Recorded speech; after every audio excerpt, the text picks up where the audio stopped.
નમસ્કાર દોસ્તો, વિડીયોમાં ફરી એક વખત તમારું સ્વાગત છે। જે રીતે આમ આદમી પાર્ટીના રાષ્ટ્રીય સંયોજક અરવિંદ કેજરીવાલના જામીન મંજૂર થઈ ગયા, ખૂબ સારી વાત છે। પરંતુ જે રીતે સુપ્રીમ કોર્ટના જ વકીલે આ વાતને લઈને જોરદાર જે ખુલાસાઓ કર્યા છે એ સાંભળીને કદાચ તમારા પગ નીચેથી જમીન ખસકી જશે। હું તમને જે સુપ્રીમ કોર્ટના વકીલે બયાન આપ્યું છે એ સંભળાવું દોસ્તો, પણ થોડો સમય કાઢીને આ બયાનને પૂરેપૂરું સાંભળી લેજો કે સુપ્રીમ કોર્ટના વકીલે અરવિંદ કેજરીવાલને લઈને શું વાત કરી છે। ઘણા બધા ખુલાસાઓ કર્યા છે આ વાતને લઈને। આવો આપણે સૌપ્રથમ એ સુપ્રીમ કોર્ટના વકીલે જે બયાન આપ્યું છે એને સાંભળીએ।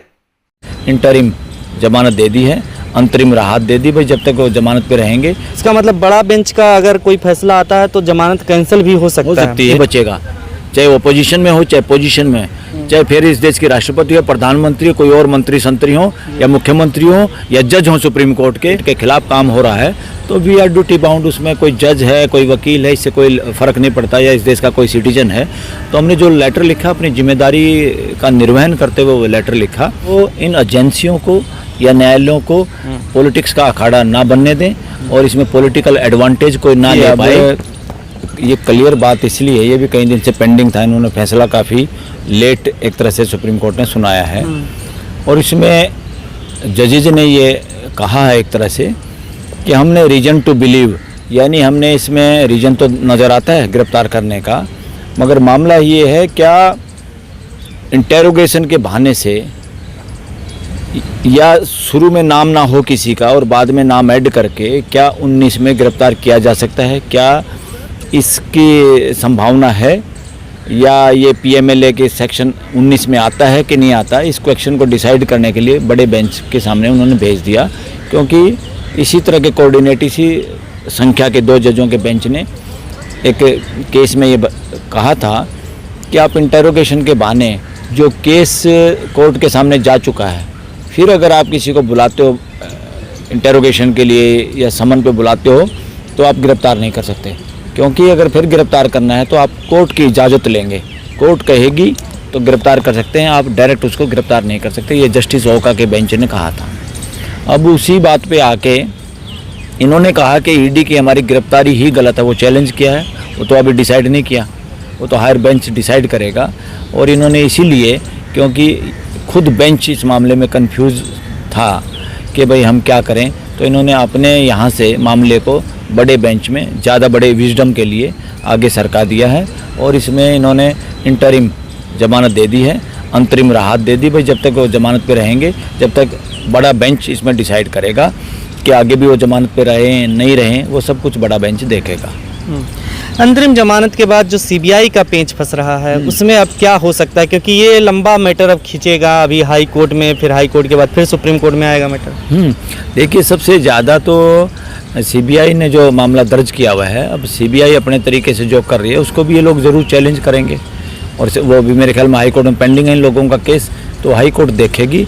मसला अब ये नहीं है, मसला इन लोगों के सामने भी और देश के सामने भी और वकीलों के भी सामने, जो देश के लोगों के फंडामेंटल राइट के हक में है, संविधान जिनके लिए बार बार कहता है, इस देश में कोई भी कानून ऐसा नहीं हो सकता जो देश के लोगों के फंडामेंटल राइट को एक तरफा, यानी अनुपात, बिना अनुपात के, जिसमें सरकार को पावर देता हो, वो किसी भी बहाने से कोई मिसयूज ना कर पाए इस देश के लोगों की liberty, freedom, right to expression, उनके fundamental right to live with dignity. इस तरह से कोई भी काम ऐसा ना हो जो सरकार उसका मिसयूज कर पाए। और बार बार पीएमएलए में या यूएपीए में ये बातें बार बार उठ रही हैं। और भी जो इस देश में पब्लिक सेफ्टी एक्ट है या Misa maintenance of security act है, इंटरनल सिक्योरिटी, कई कानून अभी भी ऐसे हैं जहां लोगों को बिना बताए, बिना फॉर्मल उन पर मुकदमा चलाए, प्रिवेंटिव डिटेंशन 1 साल के लिए, बल्कि 1 साल से ज़्यादा भी कर सकते हैं बाद में रीजन दे के। तो ये मामले अच्छे नहीं हैं किसी भी डेमोक्रेटिक कंट्री के लिए। यहाँ पे डेमोक्रेसी में संवाद होता है, लोगों से बात होती है।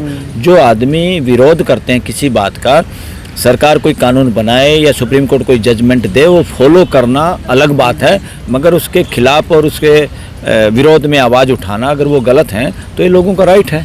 तो इसलिए इस देश में बहुत सारे जो ये कानून हैं ये तानाशाही पे आधारित हैं, ये डेमोक्रेटिक कानून इनको नहीं कह सकते। कोई भी डेमोक्रेटिक माइंडसेट या डेमोक्रेटिक सोसाइटी इस तरह के कानून सहन नहीं कर सकती।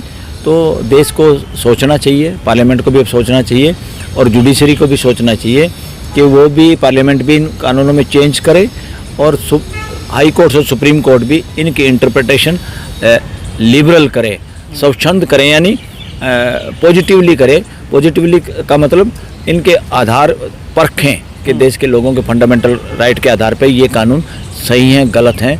ये कहीं ना कहीं एक जानबूझ के कोई ऐसा कोई हथियार सरकार को ना देते हों जिससे वो अपने पॉलिटिकल ओपोनेंट को या इस देश को आगे बढ़ाने के लिए अच्छी बात जो कर हमारा विरोध करेगा या वो अगले इलेक्शन में जीत जाएगा या हमारी सत्ता परिवर्तन कर देगा, ऐसे लोगों को टारगेट बना के अगर कानून का मिसयूज होता है और हाई कोर्ट सुप्रीम कोर्ट अगर चुप रहती हैं, डिले करती हैं, that is not good for the country. और ख़ास तौर पे इंडिया के लिए वो रिग्रेसिव स्टेप है।